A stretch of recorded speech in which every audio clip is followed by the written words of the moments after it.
नमस्कार। राजस्थान सरकार के अंतर्गत आने वाले सभी विभागों में निर्माण कार्यों से संबंधित पूर्व में प्रशासनिक और वित्तीय स्वीकृति के ऑफलाइन स्वीकृति के प्रावधान थे, लेकिन राजस्थान सरकार वित्त कोष एवं लेखा विभाग की ओर से 14 मई को एक आदेश निकाला गया, जिसके माध्यम से ये तय किया गया कि जितने भी निर्माण कार्य हैं जो संस्था करवाने वाली है या फिर जिस विभाग के अंडर में ये कार्य हो रहे हैं, उस संबंध में जितनी भी प्रशासनिक और वित्तीय स्वीकृतियां हैं उसे ऑनलाइन करवाई जानी है भविष्य में। इस संबंध में डीडीओ के स्तर पर, क्योंकि जिस डीडीओ के अंडर में जो निर्माण कार्य होगा तो सभी डीडीओ को IFMS 3.0 पर कुछ अपडेट करने हैं, जिससे कि वित्तीय और प्रशासनिक स्वीकृति आसानी से निकल सके और इसमें समय बहुत कम खर्च हो सके। तो इस संबंध में आदेश है 14 मई 2024 का, जो समस्त विभागाध्यक्ष को लिखा गया है कि निर्माण कार्यों से संबंधित ऑनलाइन प्रशासनिक और वित्तीय स्वीकृति जारी करने के संबंध में। ठीक है।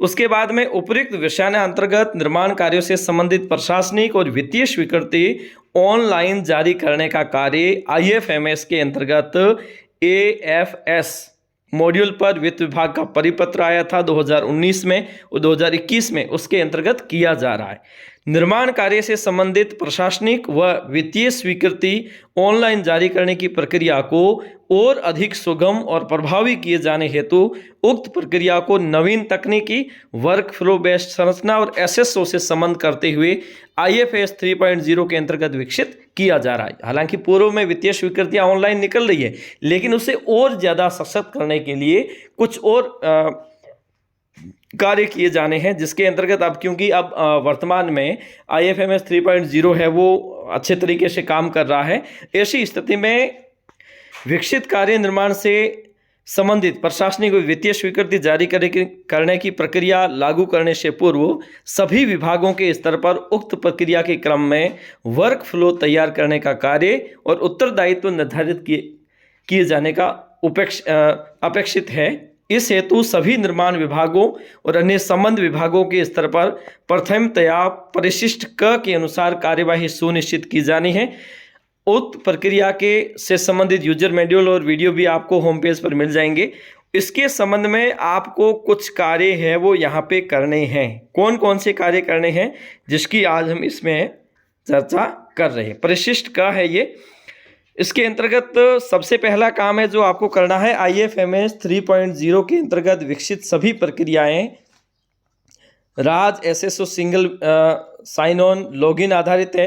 उक्त प्रक्रिया से संबंध सभी कार्मिकों अधिकारियों के स्तर से IFMS होम पेज को एक्सेस करने हेतु कम से कम एक बार राज SSO पर लॉगिन किया जाना सुनिश्चित करावें। मतलब ये इसकी फीडिंग हो चुकी है, आपको सबसे पहले IFMS 3.0 पर एक बार लॉगिन अवश्य करना है। उसके बाद में IFMS 3.0 की सभी प्रक्रियाएं डेस्क और रोल बेस्ड है, अतः सभी अधिकृत कार्मिकों अधिकारियों को उनके पेज पर उपलब्ध संबंधित डेस्क एवं रोल का चयन करने पर उनसे संबंधित टास्क किए जाने की सुविधा उपलब्ध होगी। तो सभी कर्मचारियों को और इसके साथ साथ संबंधित अधिकारियों को इस प्रकार का ये प्रावधान किया गया है। उक्त प्रक्रिया से संबंध सभी कार्मिकों अधिकारियों को कार्यालयाध्यक्ष विभागाध्यक्ष के स्तर से स्टाफ कन्फर्मेशन के माध्यम से उनके द्वारा किए जाने वाले कार्य हेतु असाइन किया जाएगा।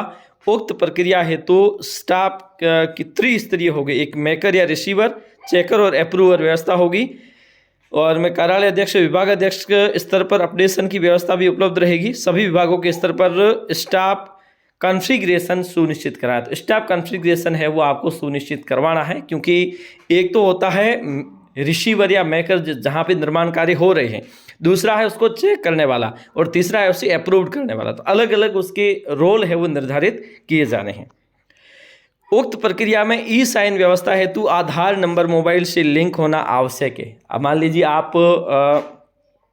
रिसीवर है, चेकर है, अप्रूवर है, तो ऐसी स्थिति में आपका मोबाइल नंबर आधार से लिंक होना जरूरी है। तदनुसार आधार नंबर मोबाइल नंबर से मैप कराया जाना सुनिश्चित करावें। डिजिटल साइन की भी व्यवस्था ऐसी प्रक्रिया से संबंध होगी। तो ये महत्वपूर्ण काम है जो आपको IFMS 3.0 पर करने हैं, ताकि कोई भी निर्माण कार्य जिसकी ऑनलाइन वित्तीय और प्रशासनिक स्वीकृति जारी की जा सके। आज के लिए इतना ही, धन्यवाद।